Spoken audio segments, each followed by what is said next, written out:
Hello tout le monde, j'espère que vous allez bien. C'est Rachel du Centre Mbongi, votre centre holistique spécialisé en gyrobiologie, en hypnothérapie, en coaching holistique et en soins énergétiques. Nouvelle vidéo pour vous aujourd'hui. C'est une vidéo qui va être en lien avec l'une des vidéos que j'ai faites il y a quelques jours sur ma chaîne qui s'appelle le cycle de l'emprise. Si vous ne l'avez pas encore visionné, vous pouvez le faire en cliquant sur le lien sous la vidéo en description, mais également qui va s'afficher juste en haut sur l'écran.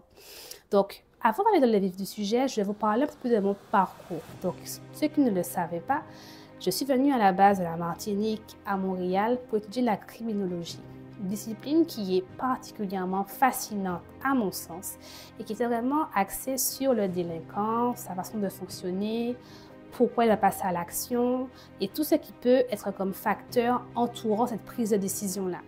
Donc, en fait, la criminologie va s'axer sur le crime, la criminalité et le criminel. Donc, pour qu'il y ait crime, il faut qu'il y ait une victime.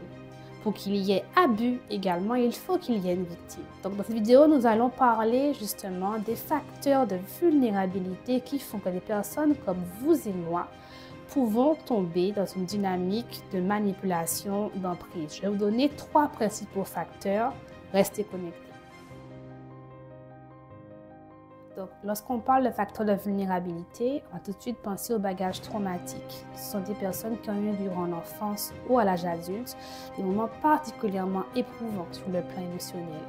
On parle par exemple de négligence, carence affective, des violences conjugales, deuil, perte d'un proche, perte soudaine d'un proche, atteinte à l'intimité, etc.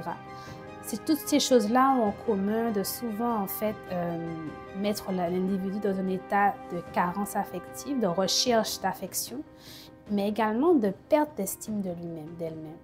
Et ça, c'est vraiment un terrain fertile pour tomber dans une dynamique d'abus.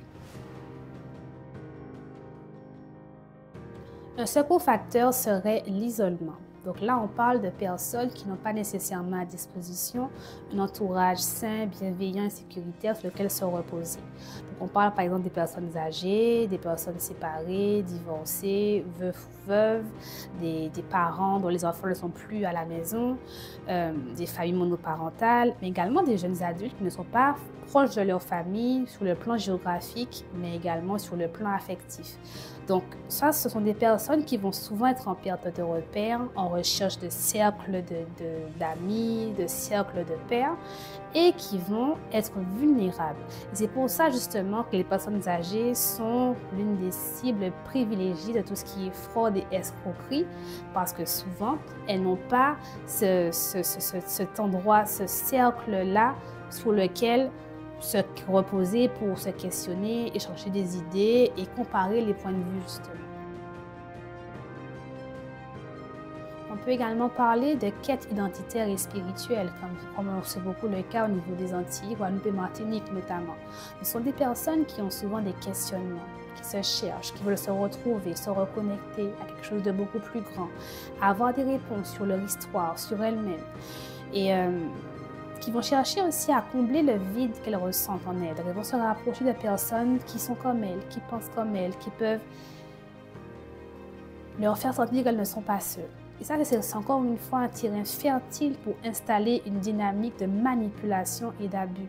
Parce que la personne qui est en quête de réponses prend les réponses où elle peut, où on les lui donne. C'est là que on rentre dans un cycle qui peut parfois être malsain. Voilà, je vous ai nommé 3 principaux facteurs qui peuvent favoriser l'installation d'une dynamique d'emprise et de manipulation. Prenez note cependant que quelqu'un peut ne rencontrer aucun de ces facteurs et pourtant être quand même dans une dynamique de manipulation, d'emprise.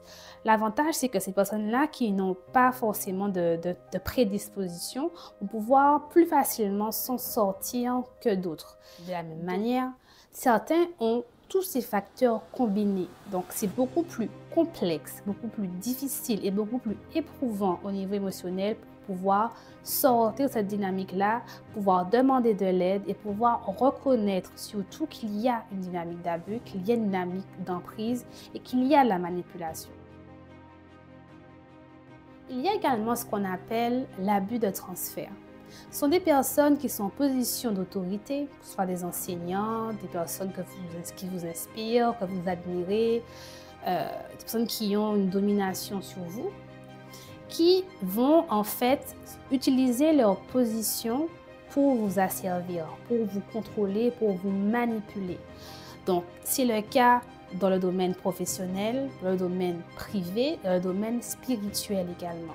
Donc, ce sont des personnes, par exemple, qui vont se servir des éléments privés, intimes qu'elles connaissent de vous pour vous manipuler et s'en servir contre vous. Donc, au lieu de vous aider, elles vous maintiennent dans un cycle vicieux qui ne fait que vous faire du tort. Donc, c'est valable aussi en relation d'aide, en thérapie et en spiritualité. Donc, je ne vous le dirai jamais assez, soyez vigilants. Faites attention à qui vous accordez votre confiance parce qu'il y a des gens qui sont mal intentionnés et qui n'ont pas votre bien à cœur. Donc, voilà pour cette vidéo. Si vous avez des questions, si vous voulez échanger avec nous, nous restons disponibles. Et bonne nouvelle, notre site est enfin en ligne. Vous pouvez nous contacter, prendre rendez-vous à travers notre site qui est centrebongi.com. Si vous avez des questions, nous sommes disponibles pour prendre un rendez-vous gratuit et échanger avec vous. En attendant, prenez soin de vous, aimez-vous et je vous dis à bientôt pour une prochaine vidéo. Bye bye!